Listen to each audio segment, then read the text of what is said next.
Hello, my name is Chloe. Welcome to my channel. Today I'm bringing to you the books I've unhauled lately.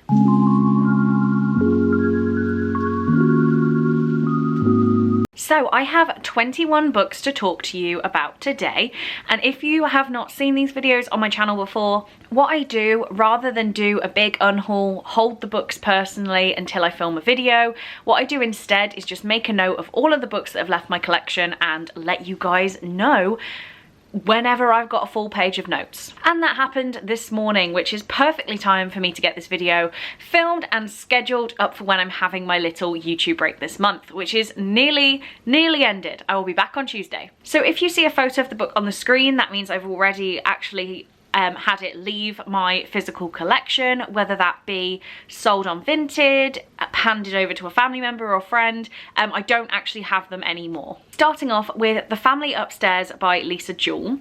I read this book for my book club, Chloe's Crime Scene Corner, a few months ago, and sadly I just wasn't a massive fan. I gave this book 3 stars, I believe. I just didn't really enjoy it, so for that reason I knew I wasn't going to read it again. I hadn't had the best association with it, like memories with it, so I don't need to keep it in my forever book collection. So that one has left. Next up, one I did have a better time with, but I have unhauled, is Court of the Vampire Queen by Katie Roberts. I read this with my patrons as one of our monthly buddy reads, and I just knew I was never going to read it again. So I actually pre-ordered this one. I was very excited to read Katie Roberts' next work, but this is vampire smut with many characters, and I don't even know what I rated it in the end, but the whole book is a very strange plot with lots of romance scenes, if we can call it romance. So I just knew I was never going to read this again. It was quite a big book, so I decided to unhaul it, and I actually ended up selling it online. So overall, a pretty decent experience, but not one I needed to experience again. On the flip side, we then have Holly in the Sky by Akemi Dawn Bowman, and I'm still holding on to this one. I have technically unhauled it, but nobody has bought this from me yet, so it is still available. This is a signed copy as well, very exciting, but I read maybe 20 pages of this. I actually went via the audiobook and I couldn't stand the narrative. It really did bother me. This is about a young girl whose parents run a circus. She wants to be the trapeze artist and she wants to train, but her parents want her to go to college instead. And that's all I took from the first little chunk. Knew it wouldn't be for me, so decided to pop it down, not worry about it, and let it leave my collection. Next up, we have Destination Anywhere by Sarah Bernard, and I was very upset to not love this one. This was actually a gift from the lovely Becca, and I did read it before deciding to unhaul. I think I gave it about 3 stars in the end. And Sarah Bernard's books for me are a mix from 3 stars to 5 stars, and I was sobbing. So yeah, unfortunately this was on the lower end.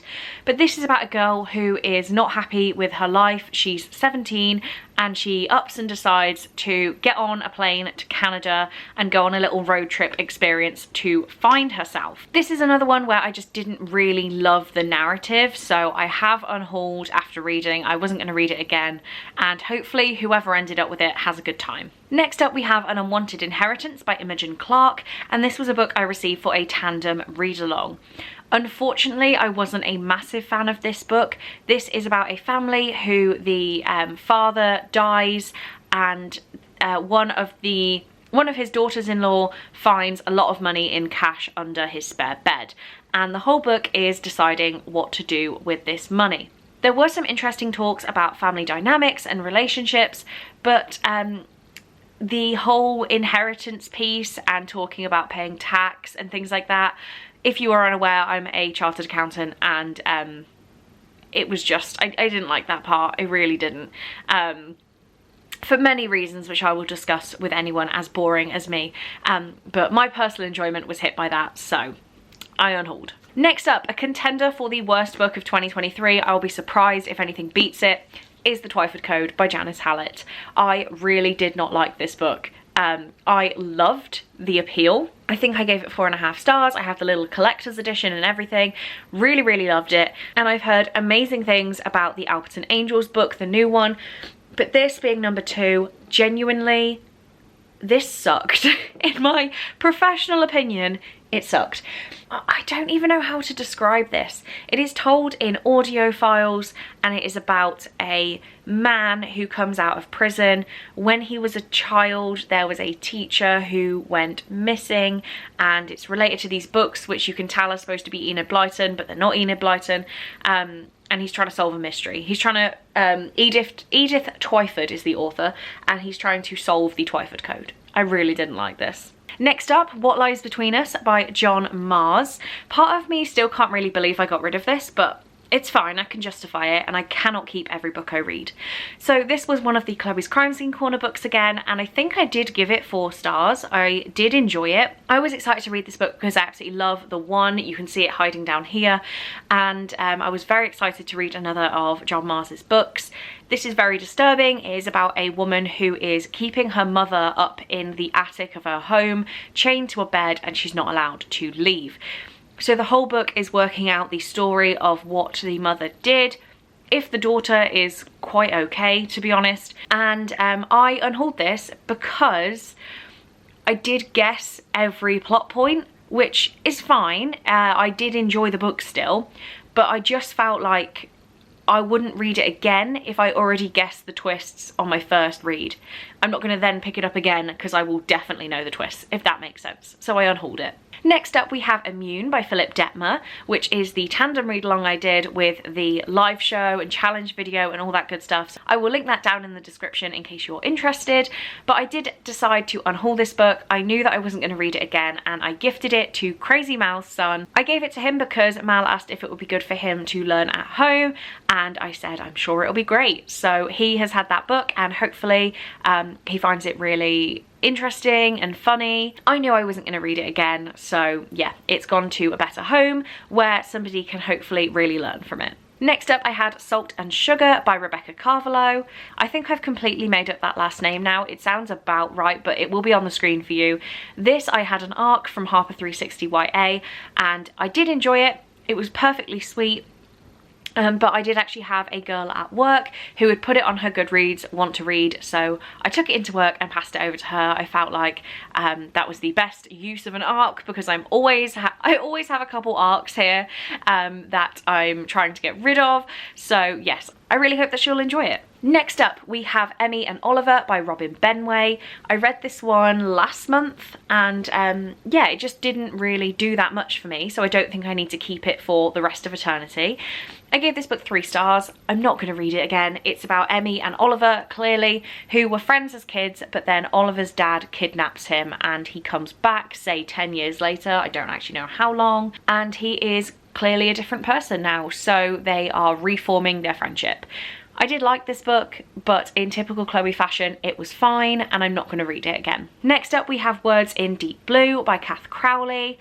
And yeah, I don't really have that much more to say about this one either. I did really enjoy it. I think I gave it 4 stars in the end, but it's just one I know I won't reread. It is about a young guy and girl friends, and the girl moves away around about the time that she tries to confess her feelings for the guy, and he does not communicate any feelings back. He doesn't reciprocate them. So she, however many years later, is grieving the loss of her brother, comes back to the town and is struggling to face him and be friends with him after he completely denied her. I think it was 3 years ago. It was sweet. It was set in a bookshop for most of the time, so that was really cool, but yeah, just not something I'll pick up again. Next up we have My Lovely Wife by Samantha Downing, and that one is going to the mother-in-law. It's already packaged up, and I really think she'll enjoy this. I did like this book. I really did. I gave it 4.5 stars, but it's kind of the same as What Lies Between Us. I guessed every plot twist, so I really feel like reading it again I would 100% know everything that was happening, and I feel like at that point it would diminish my enjoyment on reread. So I love this book, I just don't think it's something I can reread, and I really hope that she enjoys it. Next up we have Bunny by Mona Awad. I buddy read this one with Victoria. I've had it on my shelves for such a long time, but unfortunately, like many people, I didn't understand it. I didn't understand it on the first read. I could read it again to try and understand it more. but I just don't think it's worth it at this point because I only rated it 3 stars. So hopefully with the peaks of interest that are in this book, somebody gets hold of this and really enjoys it. Next up we have If I Disappear by Elijah Jane Brazier, and this is another one packaged up for the mother-in-law. In this situation I did give this book 3 stars. I enjoyed it a little bit less than the other one that's going to her, but it was a kind of suspense mystery about a girl who has a favourite podcast and the podcast host stops posting and she believes that she has gone missing. So she travels to where she lives and decides to launch her own investigation. Parts of this book did kind of drag on a little bit, but the end of the story was perfect in my opinion. I really liked how it rounded out. So 3 stars overall. I think she'll enjoy it, I'm not sure, but she will have less pressure to read this one. Next up, a book that I have annoyingly already packaged up so I can't show you is Killjoy by Holly Jackson. This is the prequel novella to A Good Girl's Guide to Murder, and yeah, I read it, I listened to the audiobook, I really enjoyed it, and it's going to Crazy Mel because she would like to have the whole series, so there we go. Next up, we have Stalked by the Kraken by Lillian Lark. This is a Kraken smut book.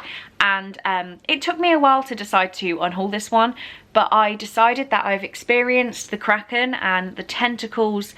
It was an experience I have had, and I'm not sure I ever need to do it again. So I'm not going to leave this book on my shelves just in case I'd like to experience the tentacles again. I'm going to let it go to another home. And actually, on that note, other books I can't reach because they're packaged up, we have A Good Girl's Guide to Murder by Holly Jackson. Again, this is going to Crazy Mal, but this will make much more sense because I'm also unhauling Good Girl Bad Blood, which is going to the mother-in-law, because she read A Good Girl's Guide to Murder and really enjoyed it. So I recently read book number 2 and I didn't really like it that much. I gave it 3 stars. It was okay, but it just wasn't anything like the first one. So I have decided in that case to unhaul the entire series. I can always go back to them on audio. I can get them out of the library if I really want to read them again. But it just, the second book I really didn't enjoy that much. I've still got the third book because I will be reading it, but it just didn't feel like a series I need to hold for the rest of my life. So I've unhauled it at this stage while I have too many physical books. We have 2 more books here. One I literally finished last night is This Book Kills by Ravina Guron. I've missed a book, but I'll be coming back to it. So this is one of the final 3 books to talk to you about. This again was a tandem read along. I had a lot of luck with getting onto these in the past couple months, and this is a YA murder mystery set in a boarding school. I won't say too much about it because it will be in the reading vlog whenever I get to it. But yes, finished this one off. Wasn't a massive fan, but did give it 3 stars. So not going to read it again, and I will find a better home for it. The other book that was a tandem read along that I have unhauled is What a Shame by Abigail Bergstrom. This one is packaged up to go to Victoria because I think she'll really like it. I just haven't actually sent it yet. Sorry, Victoria. But this one is kind of a literary fiction based on a woman finding herself after dealing with grief, both of death of a family member and the end of a relationship, and how she's going to recover from that and continue to live her life to the fullest. It's another one, I think I gave it 3 stars. I appreciate what the author was trying to do, but the writing style was one that made me feel quite unintelligent. So I'm giving it to Victoria, who's much more intelligent in literary things. And the final unhaul here is The Spanish Love Deception by Elena Armas. I'm actually currently reading this, but I'm reading via audio, and I'm finding that I'm not really enjoying it. I think if I was just reading physically, I would have already DNF'd at this point. I'm about 200 pages in. This is a 500-page haters to lovers romance, and it just seems a little long and excessive, and at this point I'm not enjoying it. So sadly, this one will be on the way out very soon. I will finish it first so I can talk about it, but yeah, not the biggest fan of this book, unfortunately. So there we have it. There are the 21 books I'm unhauling and have unhauled in the past couple months. Let me know if you really angrily disagree with any of my opinions. I would love to have those sorts of conversations with you. But on that note, I'm going to call it a day. So thank you very, very much for watching this video. I really do hope you enjoyed it, and I will see you in my next one. Bye.